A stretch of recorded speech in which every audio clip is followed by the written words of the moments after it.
पौधों में पोषण, है ना। इस पाठ को हम पढ़ चुके हैं और आज हम उस पाठ की दोबारा से पुनरावृत्ति कर रहे हैं ताकि हमारा अधिगम का स्तर और अच्छा हो जाए, है ना। तो ये वीडियो है जो मैंने मीशा ऐप से डाउनलोड करी।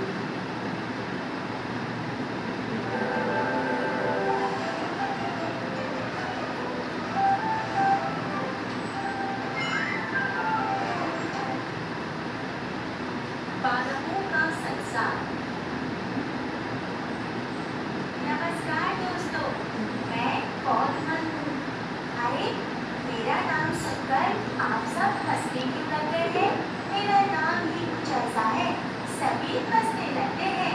अगर आप नजर घुमाकर अपने आसपास देखेंगे तो लगभग हर जगह मेरे जैसे मुझसे छोटे या मुझसे बड़े दिखने वाले मेरे बहुत से मित्र दिखेंगे। मुझे पता है कि लोगों के मन में हमें लेकर कई भ्रांतियां हैं, खासकर बच्चों के मन में।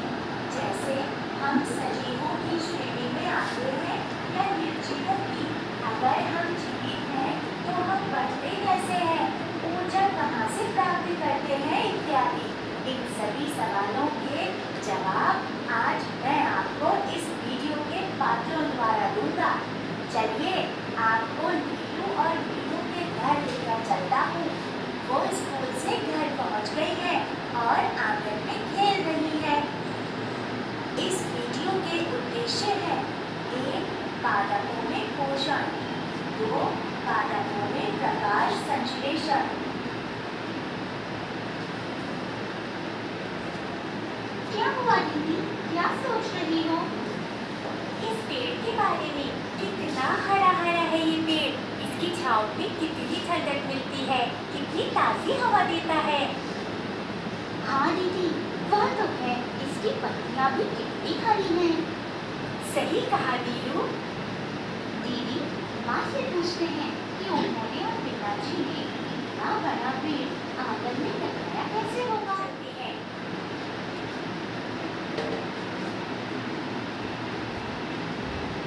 माँ, एक बात बताओ, ये जो हमारे आंगन में इतना बड़ा नीम का पेड़ है, वह आपने और पिताजी ने कैसे लगाया था?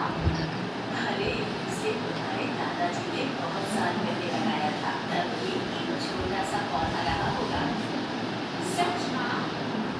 बच्चों, पादप हमारी ही तरह बढ़ते हैं। तुम लोगों को क्या लगा कि जो छोटे पौधे होते हैं वो छोटे ही रहते हैं और जो बड़े पेड़ होते हैं वो हमेशा से वैसे ही हैं? छोटे पौधे ही धीरे धीरे बड़े होकर पेड़ बनते हैं। पादप भी सजीव होते हैं। क्या सोच रही हो नीलू? दीदी, क्यों ना हमने एक छोटा सा पौधा लगाए, शायद फिर हम समझ सकें कि ऐसी कौन सी क्रियाएं पादपों में होती हैं जो उन्हें सजीव बनाती हैं। सही कह रही हो, ऐसा करते हैं, हम दोनों पौधे लगाते हैं। हाँ दीदी, एक मेरा और एक आपका। कल स्कूल से आते वक्त हम स्कूल के पानी लाना से दो छोटे छोटे पौधे लेके आएंगे। अरे वाह, दोनों बहनें कितनी खुश हैं। आज दोनों को अपना अपना पौधा जो मिला है। चलो देखते हैं कि कैसे ये इसकी देखभाल करती है। मैं पौधे को खिड़की पर रख देती हूँ। मैं अपने पौधे को यहाँ गमले में संभाल कर रख देती हूँ। अरे नीलू देखो, ये नीम के पेड़ की पत्तियाँ कैसे भूरे रंग की हो गई है और पेड़ से टूटकर गिर गई है।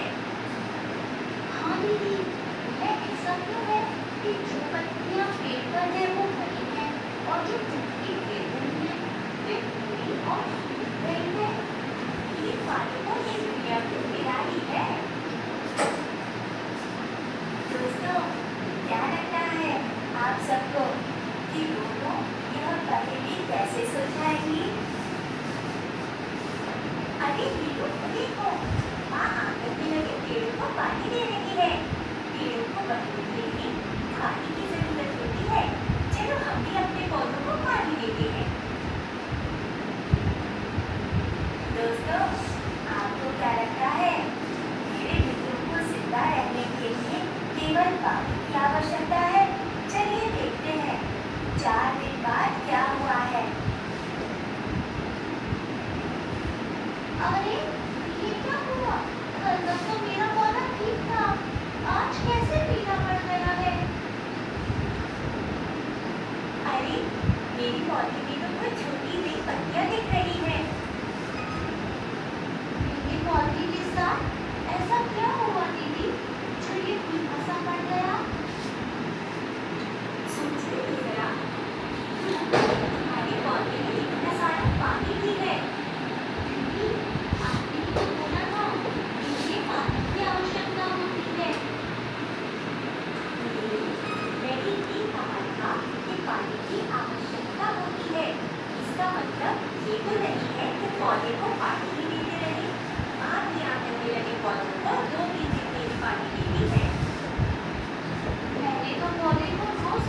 शायद वैसे ही मेरे पौधे के साथ भी हुआ है।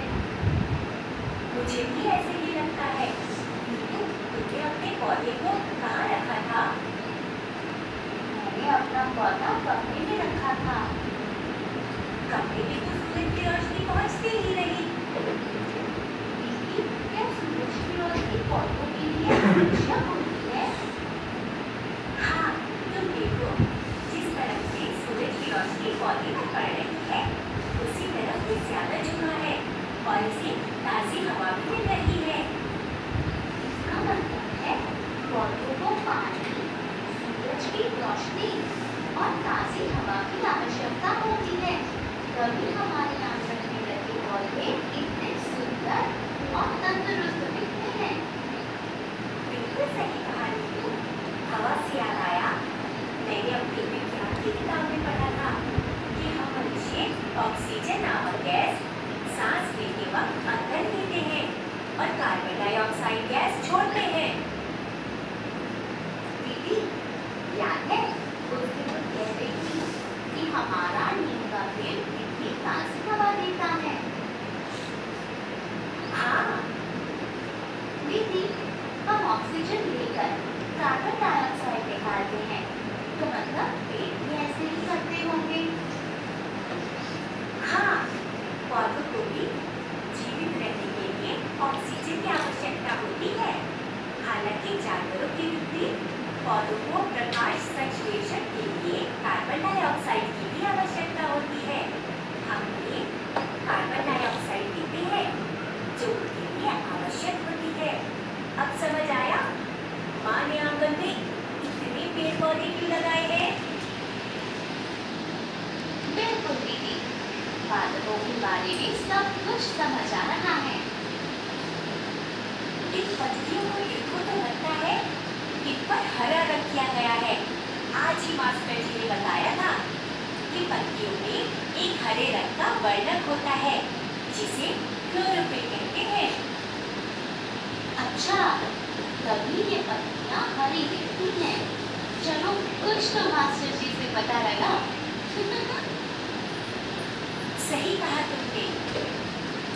दीदी, याद है आपको जब हमने मालिका से पौधे लिए थे तो उन्होंने गमले में मिट्टी के अंदर उसकी जड़ों को दबाया था। हाँ, याद है। इसी वजह से तो पौधा सीधा खड़ा रह पाता है। हाँ दीदी, तभी से मेरे मन में जड़ों से जुड़ी जानकारी जानने की उत्सुकता थी। इसलिए आज मैंने मास्टर जी से जड़ों के बारे में पूछा था, तो उन्होंने बताया कि जड़ें मिट्टी से पानी और पोषक तत्व सोखकर पौधे तक पहुंच जाती हैं।